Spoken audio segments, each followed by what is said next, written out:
welcome to the Monday evening.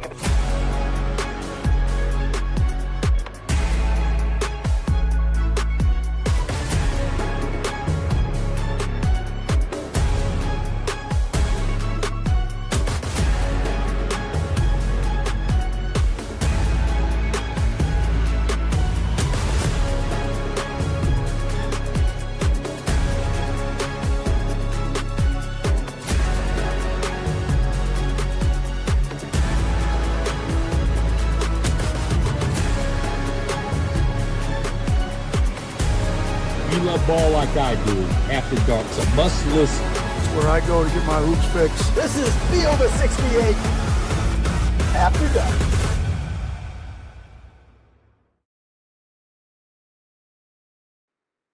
The first two tickets to the Final Four have been secured, and they've been secured by the Florida Gators and the Duke Blue Devils, and the vision, the idea is alive of the first time that we've had all 4-1 seeds. That is alive for the first time since 2008, and what would only be the second time in the modern era of the NCAA tournament. Welcome to After Dark. I'm John Fanta. He is Jeff Goodman.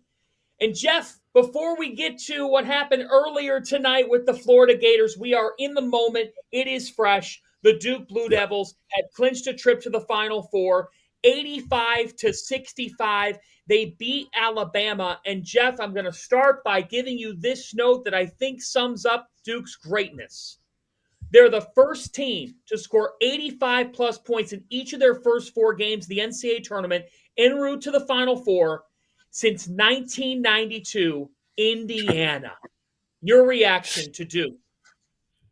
They're a juggernaut. You know, we kind of question them to some degree through the regular season because the ACC was so weak this year. But when you really look at them and you look at their individual pieces and you look at the team that John Shire has put together, and I remember specifically when Shire called me about a year ago, a little over a year ago, and he said, there's a method to my madness here with what I'm doing in the portal because it looked underwhelming.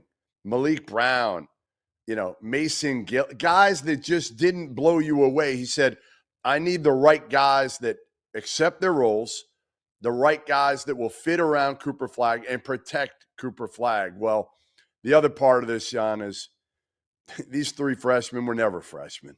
I mean, they weren't. No. Con Knippel was never a freshman. I mean, he is a terrific overall player. He's not just a dead-eye shooter.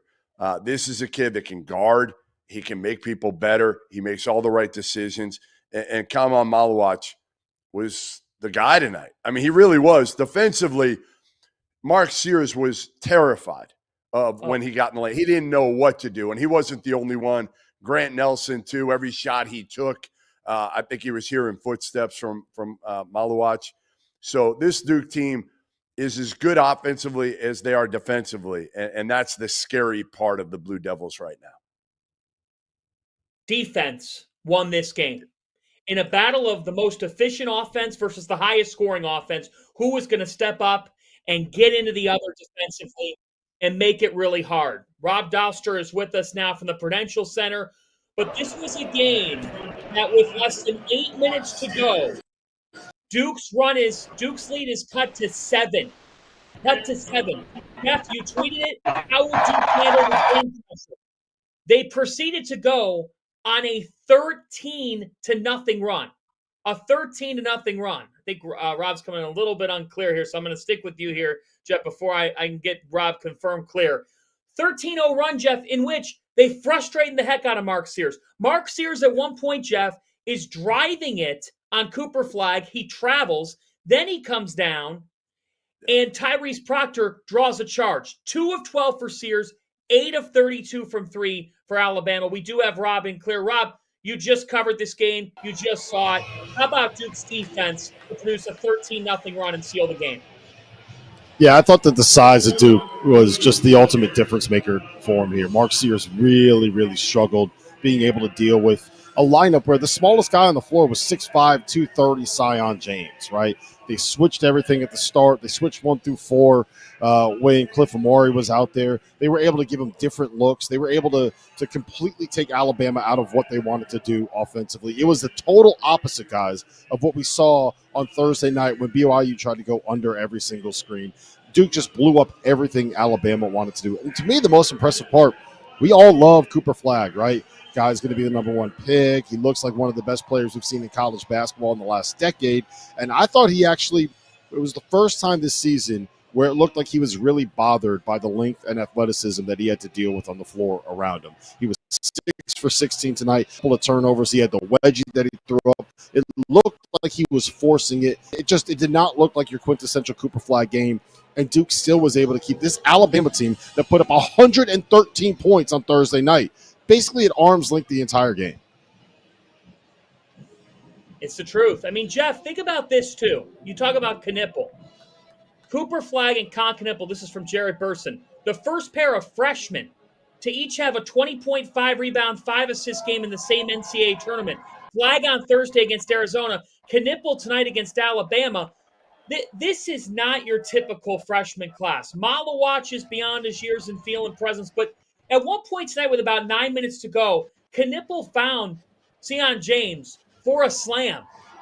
And on the broadcast, they were saying it. They're like, to think that this kid was just coming in and going to be the dead-eye shooting presence is wrong, because they have 2 guys who have unbelievable IQ for the game, and not just Cooper, but Con Knipple. And that, to me, Jeff, is what has made them so scary. Not to mention, Jeff, you know what I love about this team and John Shire? He's gotten them better as the years gone on, Jeff Goodman. They've grown leaps and bounds as a team.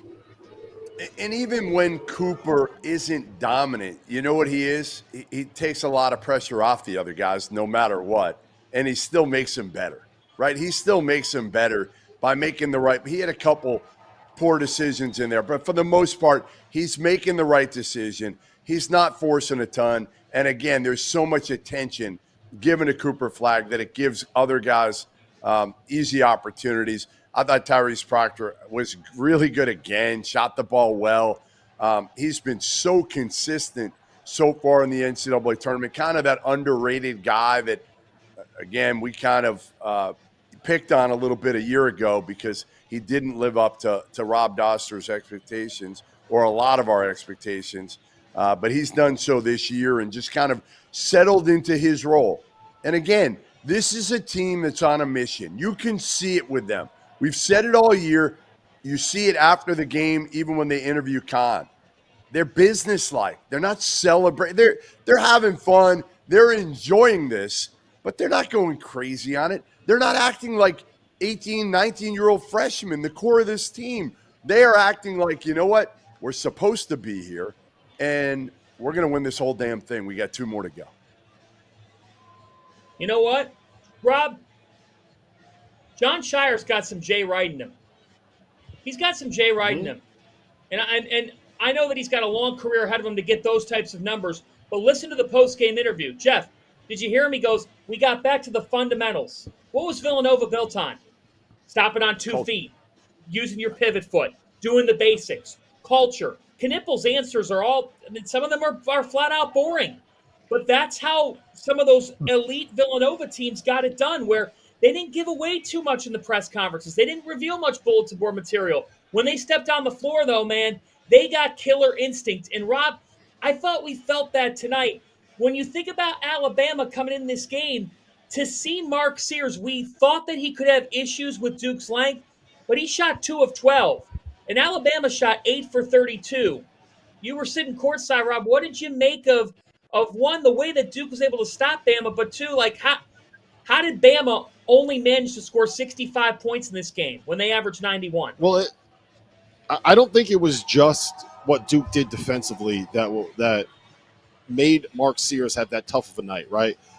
One of the things that you can do when you really want to take an offensive player out of a rhythm is to go at him every possession defensively, and that's what they did. In the second half especially, they really hunted the matchups with Mark Sears. They would kind of run a little bit of fake motion, a little bit of false offense, and find a way to be able to get a matchup where somebody was being guarded by Mark Sears, and they went at him over and over and over again. And I think that Mark Sears kind of looked tired by the end of that game. And when you combine having to play defense on every single possession with the fact that he has to go and create against someone where he can't just pull up and shoot from 28 feet over the top of them, that was the biggest problem that Alabama had. And look, I loved what John Shire did when it came to just tweaking little things on the defensive end of the floor. And there are two moments that really stood out to me. One was in the first half, right after Aiden Sherrill banged home those 2 threes, what he immediately started doing was switching everything 1 through 5. Before that, they were switching everything 1 through 4 and just playing common in a really deep drop. He immediately started switching everything 1 through 5.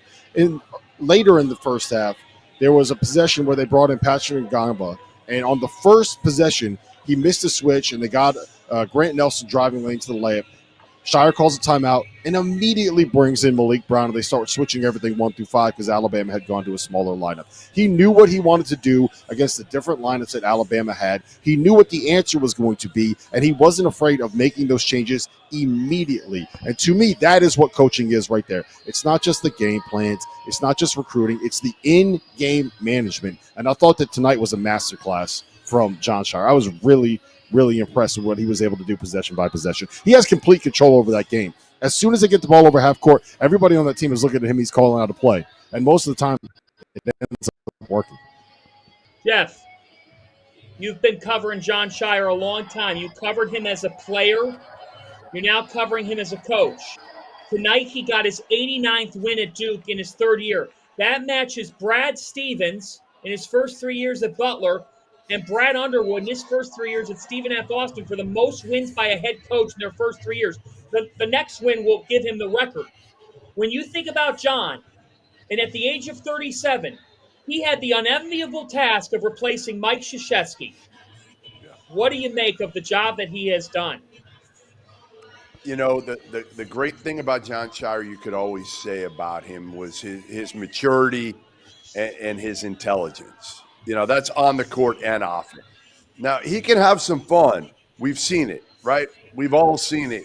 But for the most part, you know, he's a guy that can connect with these players. He's young enough to be able to do that. And in today's day and age, that's everything right now. And he learned from the best. He learned from the GOAT as a player, as a coach. And I think that has obviously served him very well here. Because, again, he's able to do everything with this program. And he's also able to delegate. You know, he can give some of these guys like Chris Carrawell. He's got Rachel Baker as the GM. He understands how to give people certain things to take off his plate at a young point in his career. But in year 3 to go to the Final Four, you know, really, really impressive because think about this, guys. Since 2010, Coach K went to 2 Final Fours, 2 in the last 11 NCAA tournaments that he participated in, that he was eligible for. He went to 2. John Shire's gone to 1 in his 3rd season. And if you don't think that taste was in his mouth for the last year after that NC State loss, you are crazy because I'm telling you, that was burning for him. Yeah, and the other thing that I'll add with that is we don't see coaches stay places for long periods of time anymore. Like how many coaches that younger generation do we think he could be there for 30 years? He could be a guy that ends as long as Coach K was at Duke. John Shire is at the pinnacle already. Like he is at the See if we can get Rob back here. When my son, Rob, we'll see if we can get you back here in a moment. I just don't want you to come in choppy and see. Jeff, yeah, like that's just it. He's proving. I know he's early in his tenure still relative to what our expectations were. But the fact is we didn't know what to expect. Like we knew he was going to be able to recruit. He came out swinging. He hadn't even fully gotten the job yet, like taking over the job, and you could tell he was putting the bricks in place. He had 9 5-star recruits right out of the gates. But that was never going to be an issue for him at Duke. But to the people who are like, because right now, you know what it's like, Jeff, social media. Well, he gets the best players. Yeah, but it's how he uses the talent. And it's the fact that he got a Sion James. He got a Mason Gillis. The construction of the roster, Jeff, was really perfect. That's everything. Now, again, it starts with the most versatile player in the country in Cooper Flagg. You tell him, hey, go get 30. He's done it. Go get 10 assists. He's done it. Go get 15 boards. He's done it. Go just be the best defensive player on the court. He can do that too. He can do whatever you want. But again, sticking with Tyrese Proctor was key, because some coaches would have said, you know what? Let's turn the page on this guy. He had a rough year. He had a terrible final game against NC State where he didn't make a shot. Maybe it's time. Either hit the portal or even put your name in for the NBA draft. We'll find somebody else. We got Isaiah Evans coming in, who's a knockdown shooter. But he's stuck with Proctor. And again, that's one of the things that I think Shire can do, right? He can figure out the buttons to push with these different players. He can be a psychiatrist to some degree, because he's gone through all this before at the highest level. This is a guy that had to play point guard on their national title team. This is a guy whose career ended prematurely because of an eye accident. So he's dealt with a lot of adversity.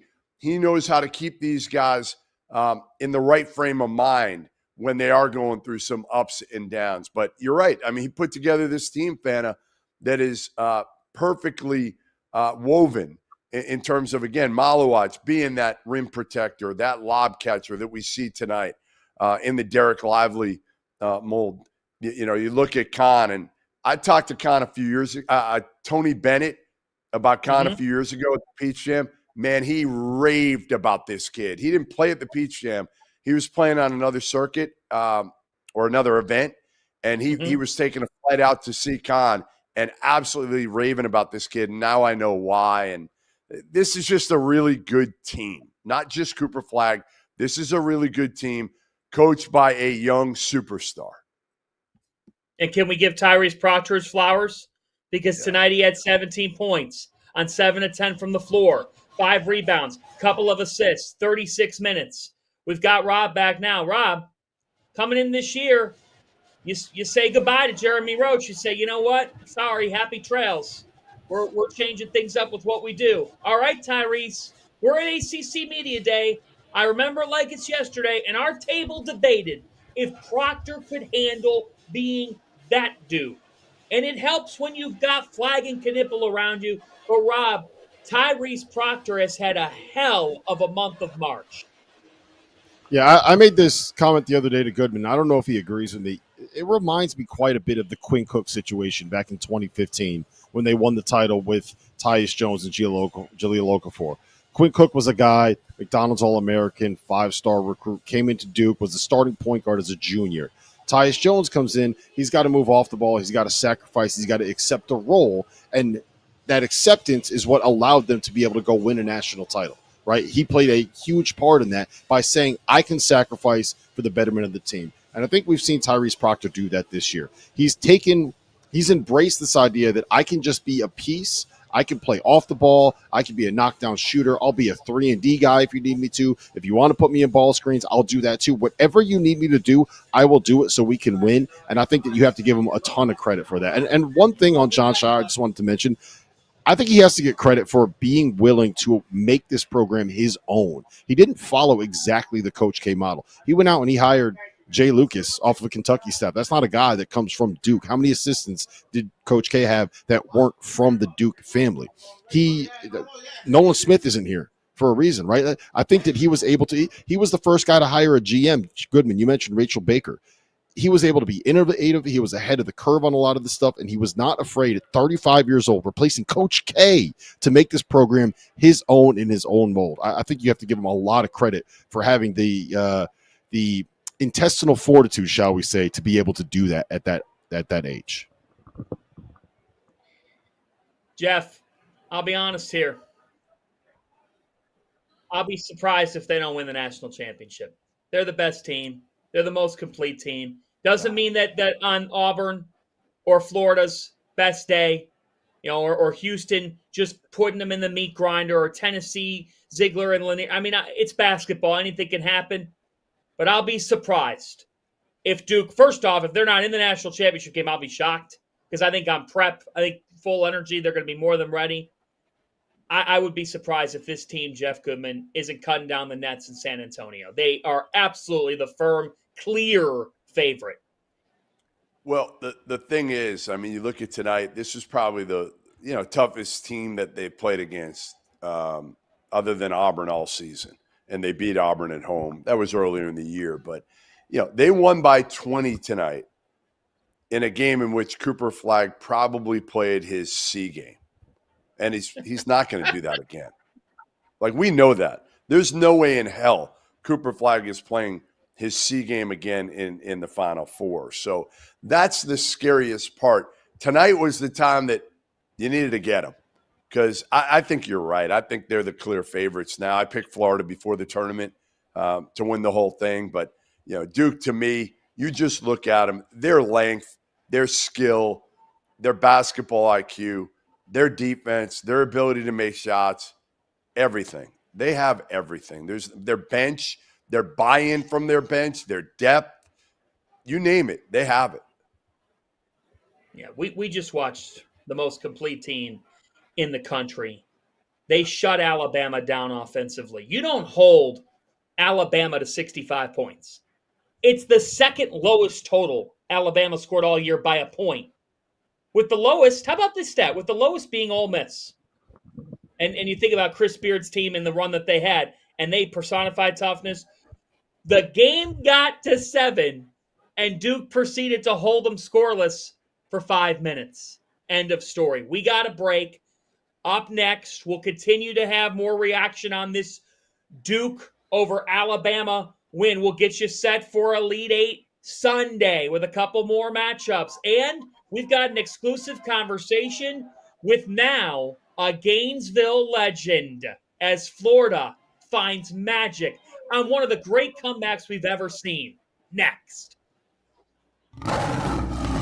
If you haven't heard by now, we have partnered with BetMGM for the season. We'll be using BetMGM lines to make all of our picks, and we'll have special offers for the listeners and the viewers. Download the BetMGM app and sign up using the bonus code FIELD. Deposit at least $10 and place your first wager on any game, and you'll receive up to $1,500 in bonus bets. Go download the BetMGM app and use the code FIELD today. People have opinions about me, strong ones. Some compare my brand to the competition and call me a copycat. Some say that I'm just watered down, that I fall flat. I've heard it all. But the people who get me, they say I'm different, subtle, but balanced. Nothing to hide, nothing artificial. And once they give me a chance, they keep coming back for more. For more dab water. That's right, I'm talking about dab water, and I swear by it. No bubbles, no fizz, just a smooth, refreshing canned cocktail made with real tequila. 100 calories, 0 sugar, 0 carbs, and gluten-free. Find Dab Water's 4 flavors in an 8-pack variety pack or single flavor 6-packs.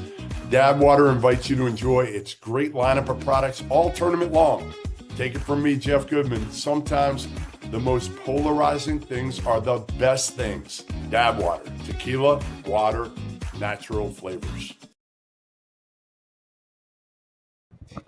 Welcome back to the Field of 68 After Dark. John Fanta, Jeff Goodman, Rob Doster with you. I love these nights, gentlemen. Handing out tickets to the Final Four. We know Duke's going, and we know that the Florida Gators, for the first time since 2014, are heading to the Final Four. Unbelievable. With 2:51 on the clock, the Texas Tech Red Raiders led 75-66. Florida proceeds to go on an 18-4 run in 2 minutes and 51 seconds to win 84-79. Jeff, how did this happen, and what were you doing as you're watching this? Again, just like I thought the last game that Texas Tech played, they were dead and buried. Remember, they were down like 13 with 4 minutes left to Arkansas. Well, now I thought Florida was done. Again, like you said, down 9. They're not playing well. Walter Clayton's struggling a little bit. Alex Condon doesn't look like himself. Micah Hanlockton's getting blown by JT Toppin, who's dominating. Darren Williams is playing well. And then all of a sudden, Thomas Houck hits a couple of threes to get him back to within 3 all of a sudden with about 2.5 left. And then it's who else? Walter Clayton Jr. I don't know what you want to call him now. Like, I didn't have a great nickname for him. You can call him Big Cojones, whatever you want to call him. The dude just makes big plays with the game on the line. He did it against UConn. He did it again tonight. Hit a huge 3 with about 1:50 left to tie the game. And then he had another huge one with about 1 minute left to give them the lead for good. They ended up hitting some big free throws to seal the deal. But it was just like, what the hell just happened? And this Florida team, they kind of seem like they're on a little bit of a mission here. I know Duke's the best team in the country in terms of overall talent. Nobody's going to dispute that. But I will say this Florida team keeps finding ways to win and do it dramatically. And if there's anybody I want with the ball in their hands, game on the line, anybody, Cooper Flag, you name them, Cooper Flag, give it to Janai Broom, whatever. No. Give it to Walter Clayton Jr., period.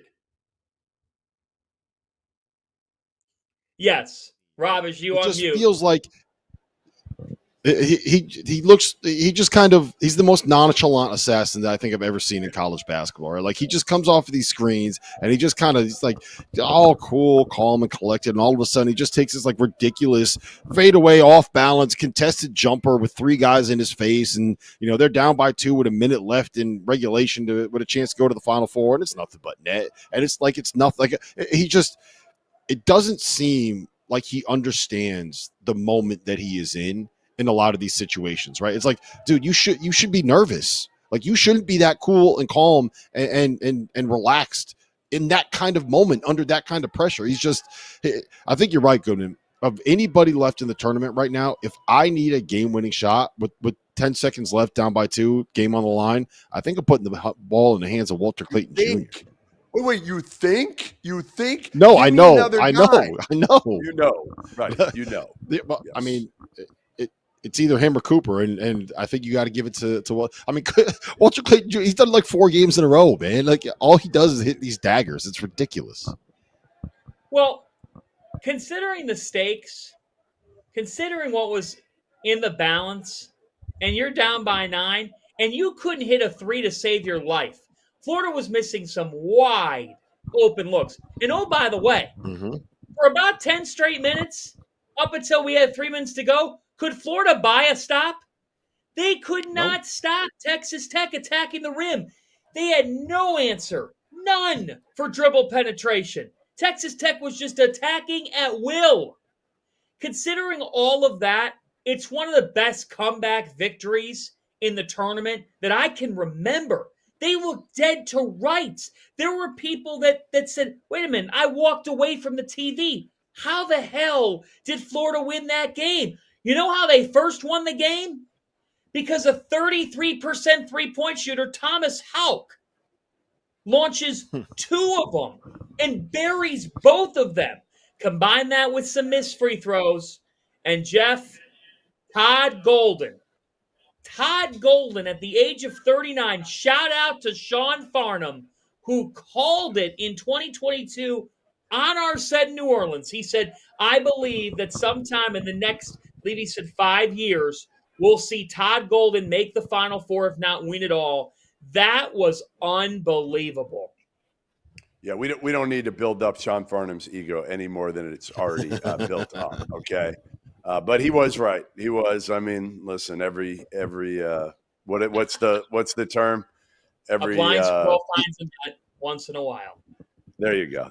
Even the sun shines on a dog's ass. That's right. That's a better one. That's a better one for Farnham for sure. These were the 2 youngest coaches in the Sweet 16, by the way. Shire being 37, Todd Golden being 39, the only ones under 40 years old. The four that are left, guys, are kind of the elder statesmen, pretty much, of the Sweet 16. You got Izzo and Rick Barnes at 70, Kelvin Sampson 69, Bruce Pearl 65. The only other one that was in that mix was John Calipari with 66. So it's going to be a combination here of youth, two really young coaches that have done a tremendous job, and two guys that are, nearing the end of their careers who have done a ton. But what Todd Golden has done too, guys, let's also put this in perspective, because he was going through a lot earlier this season off the court. He was going through a Title IX investigation. He was going through a lot of people that deemed him guilty before giving him the benefit of the doubt. And I called some people out for that. I did publicly, because I thought it was complete bullshit that because there's an allegation, anybody can make an allegation. Because there was an allegation that people just felt like, oh, he's guilty. No. He wasn't guilty. And he got through that. His team was focused enough not to let that affect them at a time when it could have derailed their season early on in the year. But they just got better and better and better. And this Florida team, man, they're fun, they're loaded, and they've got so many different pieces that even when an Alex Condon struggles, coming off that ankle injury, they've got so many other guys. But ultimately, they got one guy that just rescues them, and that's Walter Clayton Jr. Well, I think rescue is the perfect word there, Jeff, because both against UConn and against Texas Tech, I thought it looked like Florida.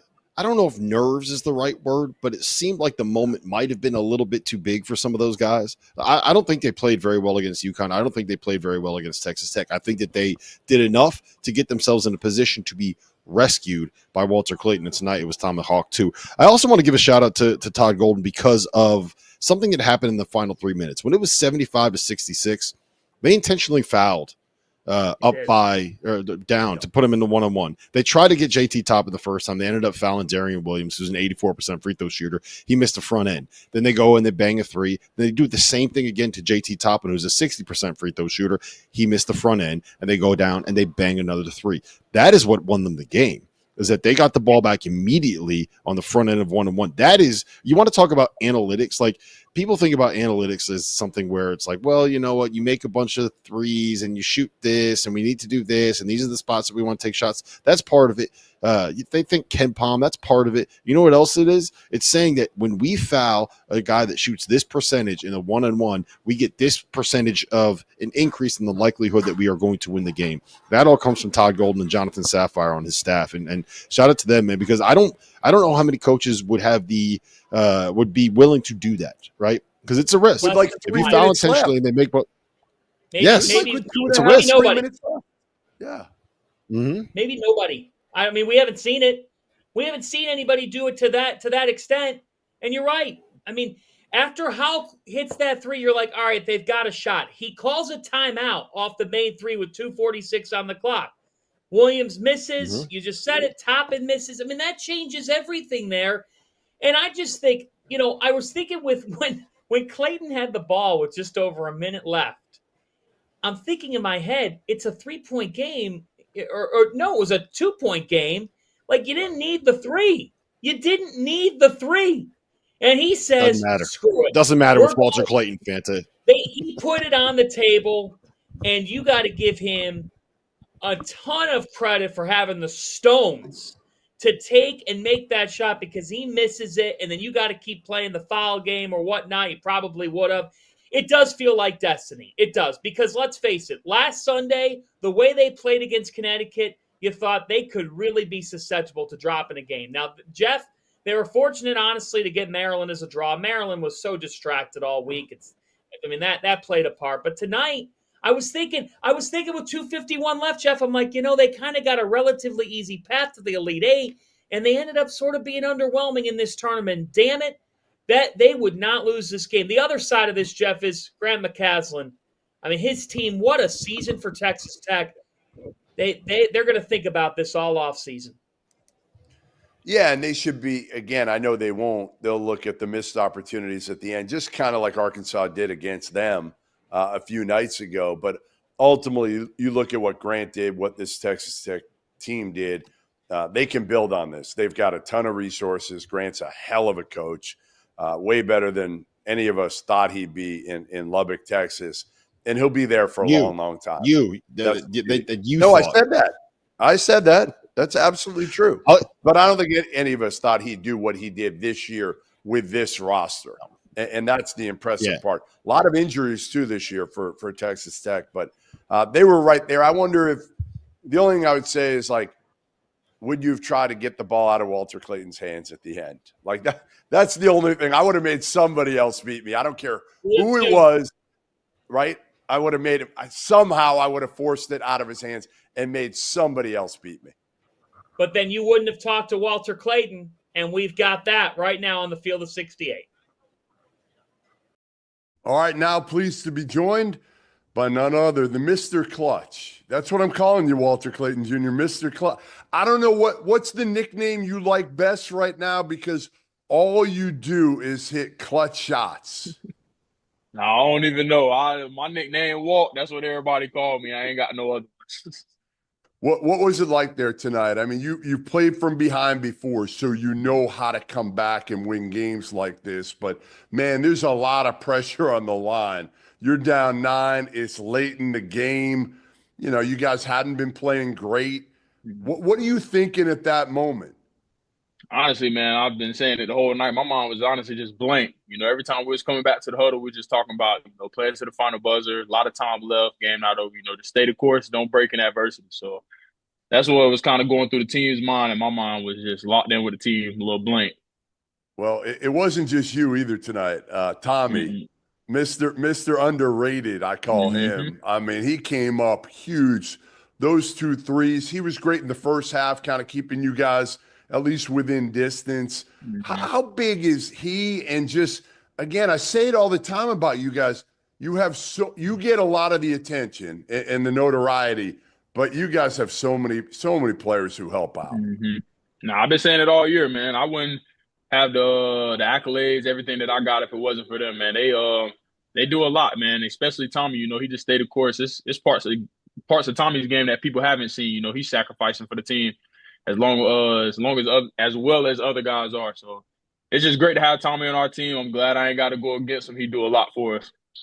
So every shot you hit, I feel like, is on the move. Every big-time shot. Like, have you hit a shot with your feet set, standing still? Like, every single shot you make, I feel like the percentage is much better when you're on the move.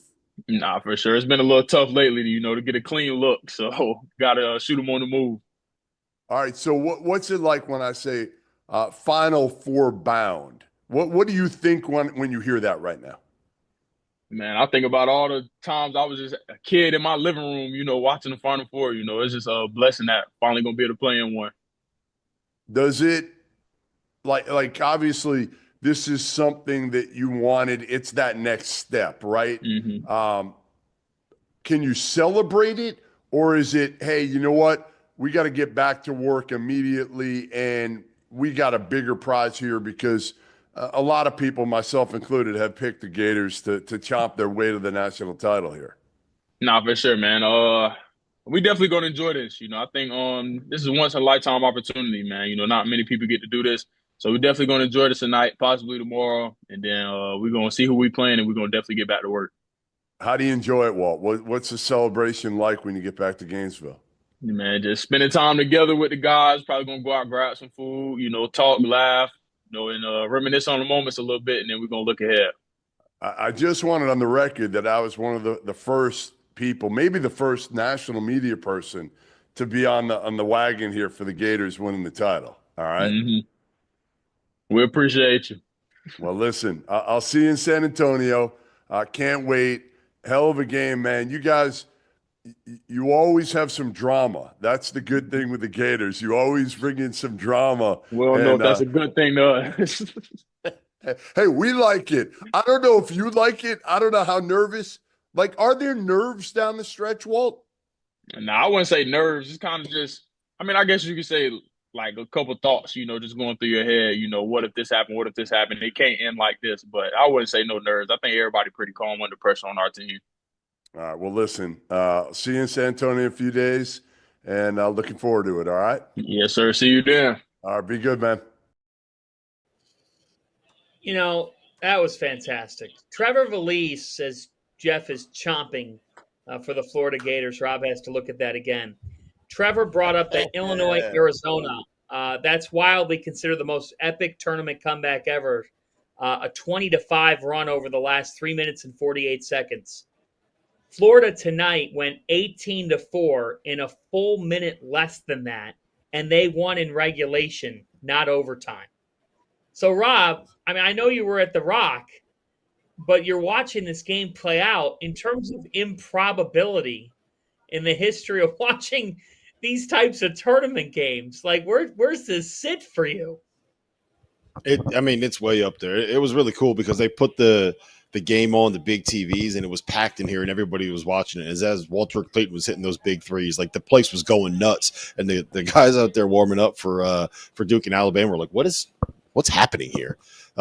So that it was really cool that they were able to do that. I thought it was a really, really that was going to be an all-timer. And the same thing with Texas Tech coming back against Arkansas. I feel gutted for Darren Williams and JT Toppin, man. Like that they're not going to forget that. Same thing with Jonas Adu the other night, the free throw that he missed. Like they're not going to forget that for a long time. Missing a front end like that, blowing a lead like that. And I thought that those guys were sensational during this tournament. Like Darren Williams, he was one of the breakout stars of this event. And I thought that Grant McCaslin was terrific in ways that he was able to scheme that. Like they just played booty ball. Trevor liked Texas Tech so much because they were just doing the same thing that Texas Tech did last year with the Southern Illinois trainer. I keep blanking on his name, but they just do it to Darren Williams. He backed people down to the post, and when it got a bucket, like it was a lot of fun to watch. And I think that Texas Tech program has a lot of things to be proud of. But I promise you, there is nobody in that program that's going to be sitting there like, yeah, I'm really proud of making it to the Elite Eight when they had a 9-point lead in 3 minutes left. Man, I really feel for those guys. That's tough. It is. Jeff, Thomas Houck hitting 2 threes. He's a sophomore. That was unbelievable. We got a lot more to get to. We'll keep reacting. Don't forget the name of Marcus Domask, Robert Douster. Trevor Valise says you can never forget his name. We remember Marcus. We'll remember this night. John Shire sure will. The Flag family sure will. And all the Florida Gator fans will. But we still got 2 more regional finals tomorrow. So who do these guys got winning? Between Auburn and Michigan State on one side of the bracket. And then the battle of the defenses, Tennessee and Houston. That's all ahead on After Dark. Teams that win consistently are not just the most talented teams. They're the ones where the coaches truly understand their players. That's why we're excited to partner with Profile. They're changing the game with their behavioral assessment tools that help coaches connect with their athletes on a deeper level. We're thrilled to announce that Profile CEO Chad Brown is going to be joining us at our Final Four event in person in San Antonio. With the transfer portal and NIL deals, coaches need every single advantage that they can get. Profile helps programs cut through the noise and understand exactly what motivates each player and what development strategies are going to work best for them. We've talked to coaches nationwide who say that Profile has transformed how they evaluate in the portal and develop their players. Instead of guessing, they have real insights into what makes each one of those human beings tick. Whether you're coaching at the college level or want to understand the blueprint behind great teams, check out profilebehavior.com to learn more about Profile. Were you one of the people that thought that Wisconsin was going to beat BYU, that St. John's was going to get past Arkansas? If you lost in the first weekend of our $40,000 Survivor contest, I have good news. We are hosting a $15 to enter second chance Sweet 16 Survivor. There is more than $30,000 up top if all 2,200 spots filled. With their slick mobile app and user-friendly website, Splash Sports is the home of Survivor. So sign up and prove that once again, you know more ball than the field of 68. Welcome back to the Field of 68 After Dark. John Fanta, Rob Doster, Jeff Goodman with you. Before we dive back into the Elite Eight and who's going to advance the Final Four later today now as Sunday has hit. Jeff, we still have one, well, and we could have other, major coaching searches happening. Villanova met with Kevin Willard on Saturday to talk about the obvious. What's the latest that you can share on what has been seemingly a process that now feels like it's been weeks on end? Yeah, it feels lengthy and inevitable at this point that Kevin Willard will, in fact, take that Villanova job. It's obviously, a job that right now, is one that's going to have more revenue sharing than Maryland at this point. Maryland's a job that a lot of people think is a basketball job, but some of the people at Maryland kind of feel is still a football job as well, a football school. So Kevin Willard likely to go to Villanova at this point unless something crazy happens on Sunday morning when he wakes up. But again, then the big question becomes what happens next for Maryland, because they don't have an AD right now. Damon Evans left for SMU.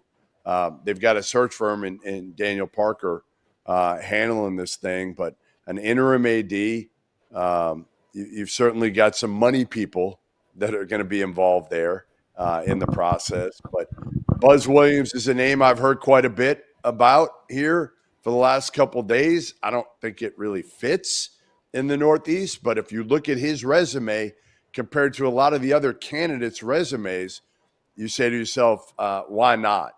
Again, I just don't think Buzz is a Northeast guy. I think it would be one decision that Maryland might later regret, but we'll see. Rob, any thoughts on this?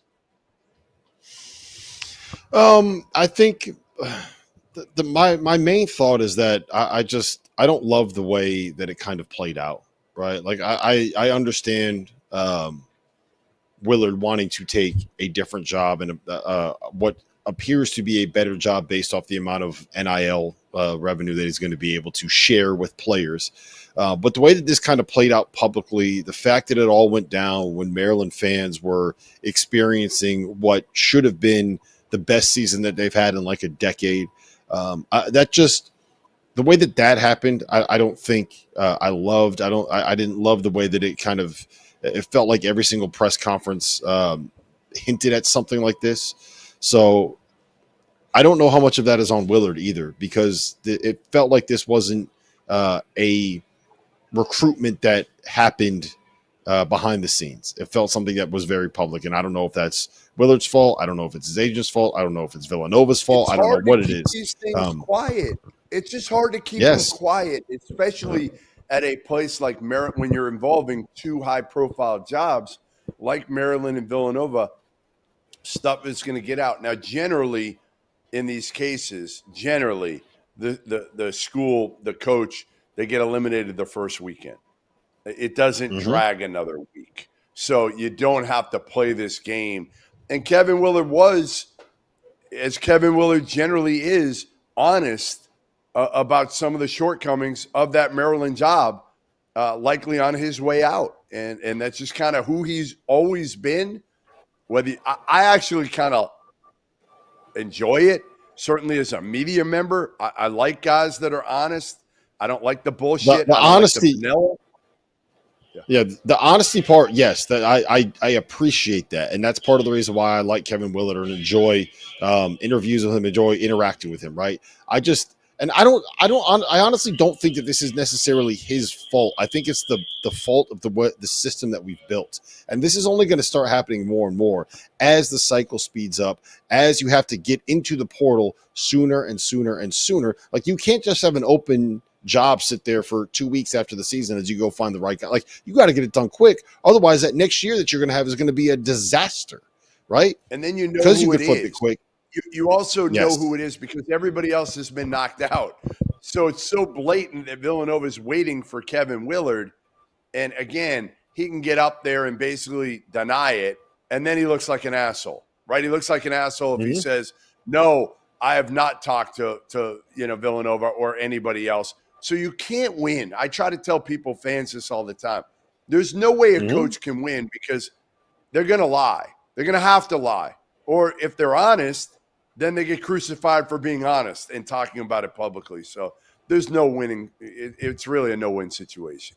It's a really brutal situation. And again, like I don't like the way that this played out, but I don't think that this is something where you say Kevin Willard is an awful human being for what happened with this recruitment. No, he was interested in a job that he perceived as a better job. Hey, my bigger question now, let's flip it to this, and I want to, Fanish, start with you. You're obviously your familiarity with the Big East is the hire for Villanova, and you know Willard better than anybody, other than probably his family.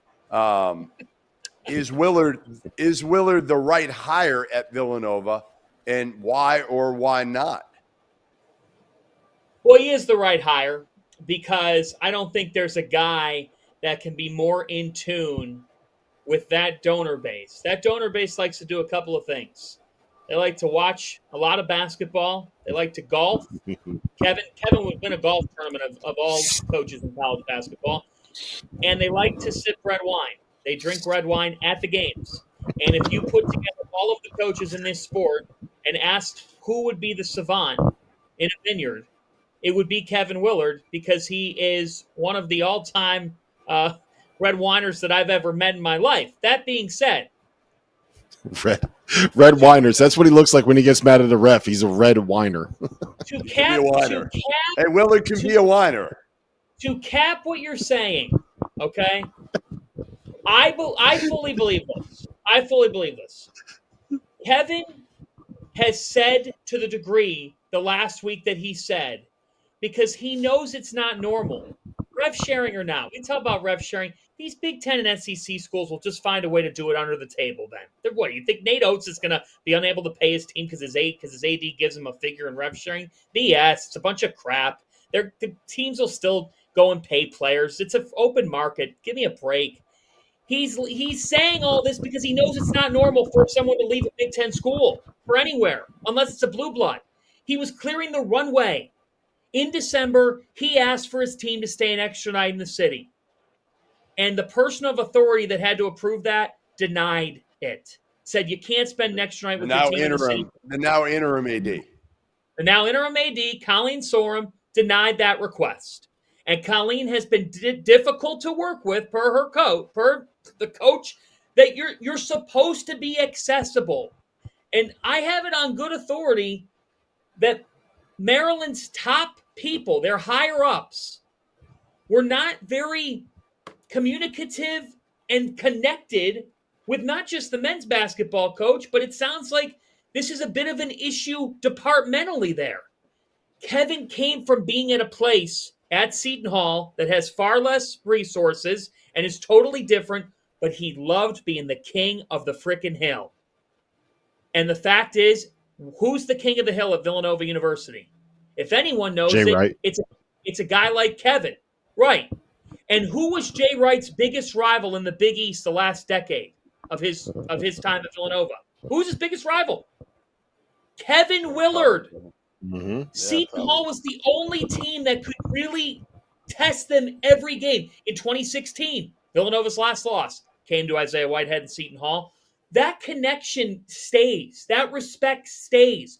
Jay's gotten beat by Kevin and Greg McDermott, probably more than all the others. Greg McDermott ain't going to Villanova. So when he was looking at candidates, who are they familiar with? A guy that beat them. And for Kevin, I got the sense that he never really fell in love with the DMV. He wants to move back up near the Jersey Shore, come back up to where his roots are, and that's why. Do I think he's the right choice? I do. I think he's a good basketball coach. Has a couple of tough breaks. I think it's the right call. For Maryland, I would go a little bit beyond the box of just going with Buzz Williams. That's just my take. I would open that up. I don't think you have to go with Buzz right away. But who? Okay. So let's go through this then. And again, I think like Kevin Plank probably is going to make this call at the end of the day because he's the one who's got the biggest wallet here to be able to go get somebody. But if you are Kevin Plank, let's say, who are you guys going after? Because Tony Skinn, he had a great year at George Mason, but again, he hasn't done a whole lot he hasn't been at the high major level. He's still a brand new head coach for the most part. I love Tony. I think he's going to be terrific, but you're Maryland. I think you want to go for somebody a little bit more proven. Dwayne Simpkins, same thing at American University, a Maryland guy, but he's only done it here for a short period of time. Buzz Williams, you got Steve Forbes, who hasn't gone to the NCAA tournament at Wake Forest in his 5 years.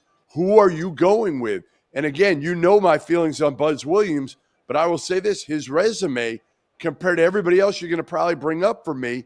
I mean, you want to go Chris Mack? Like, who do you want to go? I call Chris Beard and I make him say no. I call Chris Beard and I make him say no. I say, here's the kingdom. Take over. You're a winner. You're a grinder. Ole Miss is a great place in the SEC. But let's face it, when Maryland has their best season, that's one of the biggest brands in the sport, Rob. That's who I call. I give him a phone call. I try. There aren't very many coaches in college basketball that can invigorate a fan base the way that Chris Beard can. He has an innate ability to get people to care about basketball and find ways. I'll give you the example. When we were in Texas, he would go out to all of these different Hispanic communities and just start handing out free tickets to Texas basketball games, just to try to get them to come in to Texas basketball, to try to get that generation, the next generation of kids, to be fans of Texas basketball. He will turn that fan base rabid. That building will be insane. I don't know if you guys have never been to a home game for Maryland basketball. Like they have students all the way around the court, and then there's like a big wall of students behind this where the visiting team shoots free throws every game. It is loud. It is raucous. They are mean. They are rude. And they are everything that you want a college basketball fan base to be. I just don't know, given all of the what happened at Texas that got him fired, I don't know how a university can hire him with I don't think an interim AD can make that hire. I just find that very difficult for that to be able to get through. All right, I got less than 2 minutes here. Jeff, here we go. Give me a pick for Auburn, Michigan State. Give me a pick for Houston, Tennessee. Yeah, I'm going Auburn in Atlanta. I just think they're going to have the crowd behind them. And again, as I said last night, I just think it's the varsity against the junior varsity in terms of overall talent. And I'm going to go with Tennessee over Houston. I'm going to stick with the Vols. I think there's going to be 3 SEC teams in the Final Four and the Duke Blue Devils. Rob? I tend to agree. I think Auburn's going to end up winning that game. I think it'll be closer than you're giving it credit for, man. Like this Michigan State team has been overlooked the entire season, and this is these are the moments that Tom Izzo lives for. I think that we're going to have a 1-possession game down there in Atlanta. You're going to get a barn burner, and the Vols, man. I told you, Goodman. I'm sorry. I hate to do this, but I'm in on them. I think that they beat Houston, and I think that they spoil the all 1 seeds Final Four. Tennessee makes it to San Antonio. The 1 seeds to the Final Four get spoiled, but it gets spoiled by the Michigan State Spartans, who put up an Izzo timer. Their defense comes to play from the get-go. They're on the glass. They somehow make Janai Broome work really hard. We don't see Auburn in a second game in 3 days shoot as well from 3. Michigan State wins, and I will ride Houston. I'll ride Shed. I'll ride Cryer. I'll ride Uzan. I'll ride Sharp. All right, Kelvin Sampson, they find a way. That does it for us. The After Dark next. What an episode of After Dark.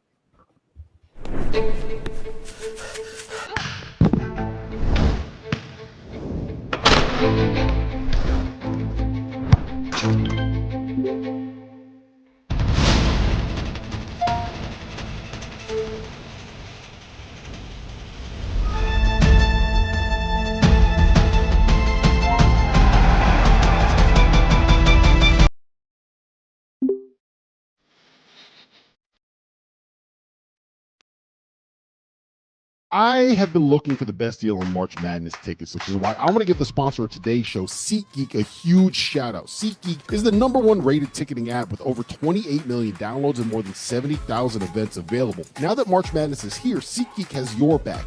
Each ticket is rated so you know if it's a good deal with that little green dot, and it's backed by a buyer guarantee. You can get 10% off your next set of tickets at SeatGeek with code FIELD of 68. That's code FIELD of 68.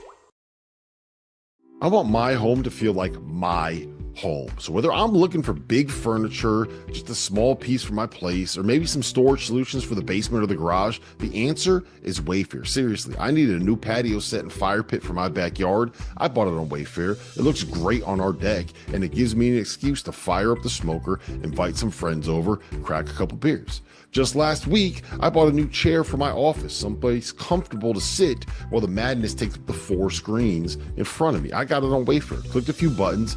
A couple days later, it showed up at my front door. They even offered to help set it up for you. Digging through online stores can be intimidating. Trust me, I know.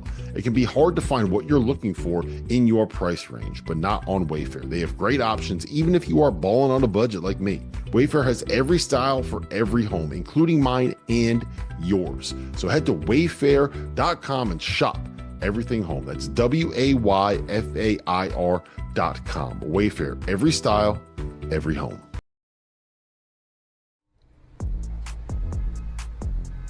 We're live. It's the afters. Hit the chat. I'm not getting close to any bear. My career high on the court is 28.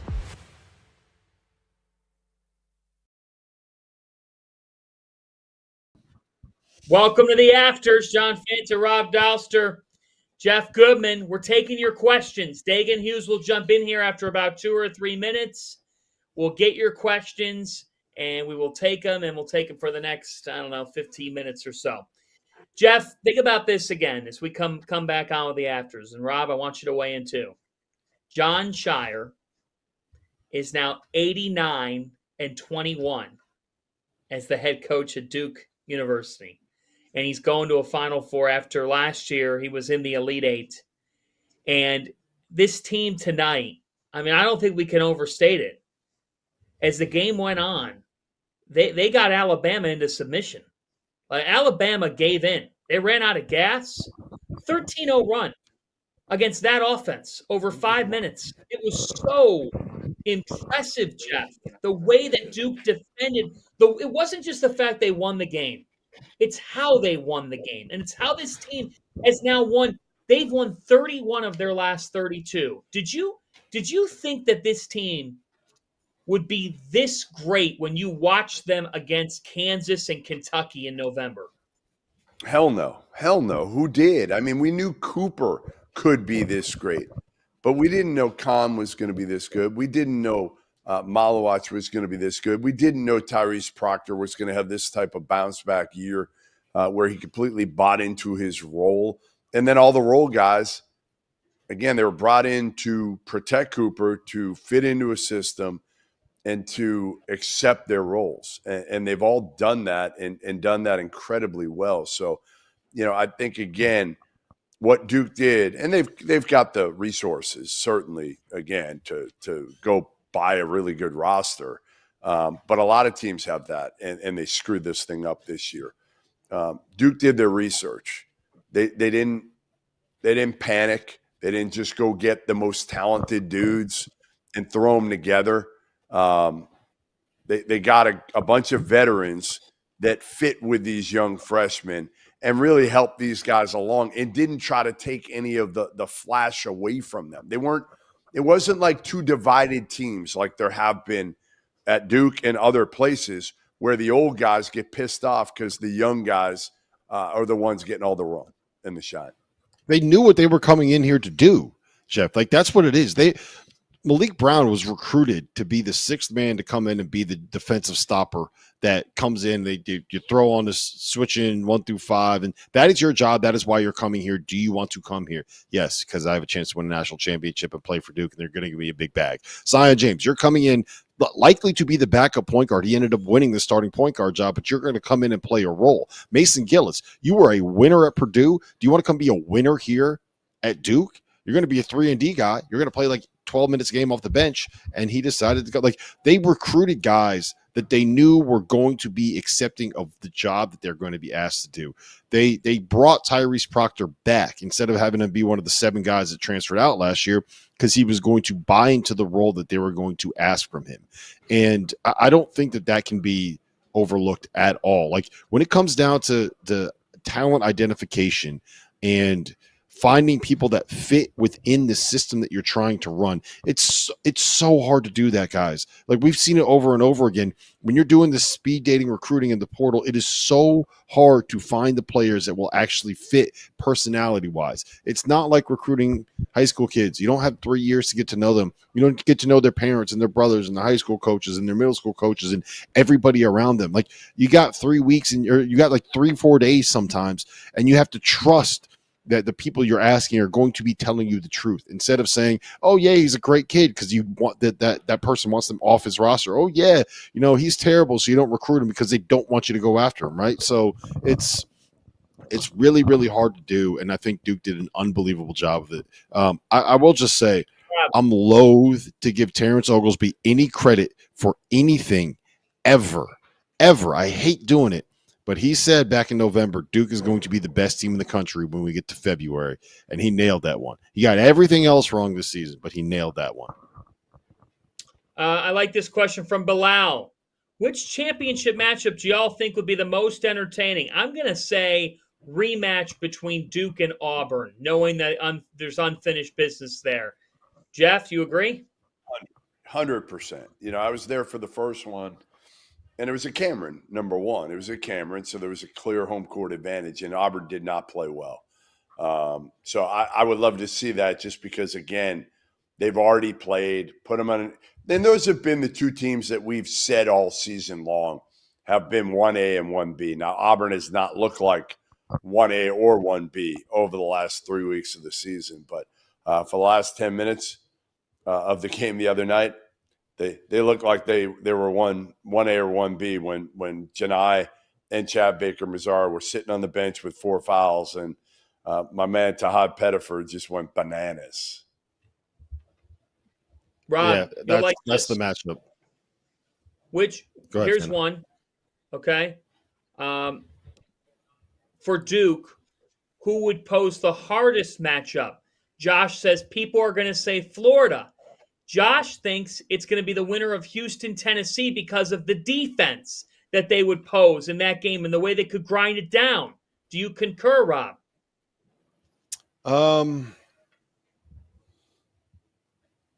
No, I think it would be Auburn, because Auburn has the length and athleticism, more length and athleticism than they do. Like, the thing about Houston, they got some long athletic bodies up front, but their backcourt is really not that big. Like, Milos Uzan is 6'4", LJ Crier's like 6'1", Emmanuel Sharp 6'3", and Duke's just got such size. Zakai Ziegler's 5'9", guys. Like, what's he going to do against Sion James? What's he going to do against who is Zakai Ziegler guarding on that Duke team if they play? I don't know what you do with that matchup if you're Rick Barnes, if you end up playing them. I think that is something that's going to be a nightmare. We saw Duke hunt Mark Sears over and over and over again. What do you think they would do to Zakai Ziegler if they ended up playing? I think it's Auburn. I really do, because I think that Auburn has the size inside. They have the size on the wings. I think they have the athletes to be able to throw at Cooper Flagg. And we saw Cooper Flagg tonight. It was the first time that he looked a mere mortal, probably since the Clemson game, when didn't he have like the flu or something that game? Wasn't he sick? Yeah, it was the first time he's looked like that when he's had 2 healthy ankles. I mean, and I think it was because of the size and length and athleticism that Auburn just had everywhere. So I think Alabama tonight had everywhere. So I think it's Auburn that would be the matchup that would give them the most problems. Rob, David Bentley asks, which coach of the remaining coaches? No, it's a good question. It's a real question, okay. I like this question. Jeff, you're going to like this one. Which coach of the remaining coaches needs a national title most? Needs. I'm saying Kelvin Sampson. Because I think for him, he'll forever not be validated if he doesn't get it done. It's Kelvin or Rick Barnes. I think maybe Bruce Pearl too, but Bruce is a little bit younger and probably has more left in the tank. Bruce. I think Kelvin Sampson. You think it's Bruce? Yeah, because I don't think Bruce is going to go more than a few more years, and I think this is going to be his best opportunity. I mean, we'd say the same thing for Rick Barnes, certainly, but I just think this is one for Bruce where, like this is a really good. again, we've been talking about Auburn all year. We haven't really talked about Tennessee as a national title threat or Houston as a national title threat. We've talked about Auburn. Bruce Pearl knows this is a chance. He wins this, you can put him in the Hall of Fame. Bruce Pearl goes right in the Hall of Fame if he wins this one. I don't think it changes Kelvin's story, because Kelvin's story, I think, is I disagree with that. He's such a good coach, and what he's been through, the arc of his, I don't know. No, I put both of them because Shire. You can make a case for Shire, guys, because if he gets one here, it starts people saying, hey, you know what? He's only 37 years old, already with his first national title. This guy could coach another 30 years. How many could he get at Duke? That's what we'll start talking about. That's a luxury as opposed to like a Bruce Pearl needs it. Because will Bruce Pearl have as good of a shot ever again? I would say no with this wagon of a team he has. Doesn't mean he couldn't have great teams, but this seems like his best. I like this one, Jeff. Who has been the most entertaining player in this tournament? And what's something fun you've learned about a player or a team that you didn't know before the last 2 weeks? Man, that's a really compelling question. I'm trying to think now. I'll go with the most entertaining player. For me, it's Pettiford. I mean, I love watching this kid play because, again, he can just go get a bucket whenever he wants it. I'm trying to think of the other teams. I mean, Walter Clayton, obviously, Jr. has been unbelievable in the shot making. I didn't know he could do this at this level, but Pettiford's just how he does it, too, and the reactions. And, again, if you're around this Auburn team, you see the relationship between Janai and Pettiford. It is hilarious, guys. They just rip the living shit out of each other all the time. So, to watch them, it's comical to listen to them. And Pettiford gives it to Janai more than Janai gives it back to him. So I can only imagine what was going on in the locker room post-game after Pettiford basically, saved to some degree. Denver Jones saved their season, but Pettiford put the nail in the coffin. I wonder if Janai gave him – he probably gave him no credit publicly. I would say the most entertaining player for me was Darian Williams, because I love these guys that are kind of below the rim, physical, skilled dudes that are able to use their use angles and use leverage. I just thought he's so good. Grant McCaslin knows how to put him in situations that he can succeed.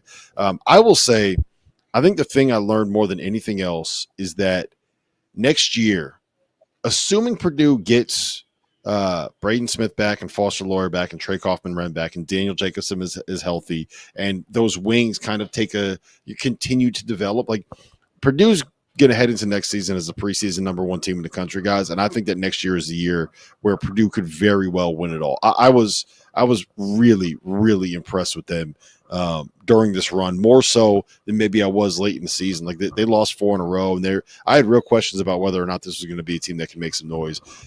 Braden Smith, Wait, I said it a lot. You figured out Braden Smith's a really good point guard? Good for you. Good job. He put together. I said this last night. His second half yesterday was maybe the best half of point guard play that I've seen doing this. They had 12 field goals, and he assisted on all 12 field goals in the second half. Rob Doster says Braden Smith is a really good point guard. That's breaking news tonight. He found that out. Goodman, if you understood ball, Goodman, you'd understand how impressive what he did was last. He completely dominated a half against the best defense in college basketball, dominated as a point guard that was getting double teamed on every single possession. And I honestly believe that if they bring the majority of their core back, Purdue's going to win a national title next year. Let's book this. Trevor, I know you're listeing. Save this. Book that comment. I'm going to Sean Farnham this. I'm going to Sean Farnham this in 13 months. Man, they had Zach Edey, and they unlike Sean, you won't be accurate. Look, I love You never paint. know. I love Purdue. I would pick Purdue to win the Big Ten. I actually think in a way too early they should, if those guys are back in a way too early, they should be top 3 or 4. Some people might have them up to 1, but to call them the best team in college basketball this early, that's certainly a bold take. I'm couple doing of it. faces. I'm doing it, Fana. I'm getting bold, Fana. I'm doing it. Don't tell me how We to live have my life, plenty of John. time. I mean, when we're on in San Antonio, we get all those takes. Couple of faces that come to mind in this tournament that'll show up. You got to include McNeese and Amir Khan and that whole bid. And Will Wade was so poignant. Like, he was so – that was refreshing. Open. That was what I'll remember about the first week. He came out. He said, yeah, I told my team. And what are you guys going to do about it? And it was like, you know what? All right, are they going to come out distracted against Clemson? They didn't beat Clemson. They punked Clemson. Now, it would have been something if they gave Purdue a game, but, to Javon Garcia, Christian Shoemate, Brandon Murray, who's been all over the place, that was really fun. Walter Clayton, he's Mr. Clutch. He's got to be Mr. Clutch. He's got to have one shiny moment. And then, when I think of defining images too, like, I want to tip my hat to Alabama. They still had a performance in this tournament that will live on forever. They made 25 three-pointers in a game. And Jeff, you will love this before we go. Yeah. You will love this, Jeff Goodman. Nate Oates sat down tonight at the podium and said, tip my hat to Duke. Unbelievable team. I think they're the best team in the country. We respect the hell out of them. Congratulations to them. I'm here to tell all of you, Alabama will be back in the Final Four, and we're going to win a national championship in my tenure. Yeah. No, and that's Nate for you. That's Nate for you, and that's why, again, he's so effing good. He's got that confidence. He's got that swagger, and he's made Alabama basketball relevant again. That's cool. Alabama-Auburn. I mean, again, who would have thought we'd be talking about Alabama-Auburn basketball, that rivalry, and that state being loaded like it is right now. It's really cool. I mean, I'm in Birmingham right now, and that's all anybody can talk about. Lost in all this, if Houston can win, they go from Lucas Oil, right, where they've been, they essentially played a road game, to San Antonio. And you want to talk about the crowd, the people watching of Houston Duke at the Alamo would be all time inside that stadium. I mean, Can I be honest? Can I be honest about something? We almost had Texas Tech fans. That there was a significant portion of me that was sitting there saying, Texas Tech's up by 10 right now. And that means that we are going to have Red Raider fans making the drive, not a flight, the drive from Lubbock to San Antonio. You might have gotten the entire city of Lubbock down there in San Antonio. We missed out on having epic shows at the Final Four when Walter Clayton Jr. decided to stick his daggers in Texas Tech and break all those Red Raider hearts. So that's unfortunate. Rusty Trombone says, I made a bet on Selection Sunday. I got plus 8,000 odds. I put $25 on it. Michigan State, Florida, Duke, and Tennessee to make the Final Four. 2 down, 2 to go. Wow. Good luck, Rusty. Hedge. And use hedge, my brother. Hedge, my brother. Go to BetMGM and bet the Houston money line. And if they lose, bet the Auburn money line. I'm telling you, do it. You'll regret it if you don't. And we got one that asked us for our Mount Rushmore of 21st century coaches, and I'm going to respond with this. We're going to be on for 3 hours a day in San Antonio starting Wednesday. That'll be worked into a segment. So for the person who asked that question, you can watch us all fight about it down in San Antonio, because I can't wait for one of you to throw a name out there and somebody to walk off the set to actually just get a Corona and then sit back down and continue arguing about it, because I can't wait to be with you guys in San Antonio. Wow. Duke and Florida, they claim the first 2 tickets. Will it be Michigan State or Auburn? Will it be Tennessee or Houston? 2 more Final Four tickets to be claimed. Tomorrow, Jeff will be in Atlanta. We'll have you covered with Mike LaTulip at Lucas Oil. Folks, the field of 68. There's no other place to go. For Dagan Hughes, Trevor Valise, Rob, Jeff, this is John saying good night. What a night for Duke in Florida. 2 more Final Four tickets at stake later today.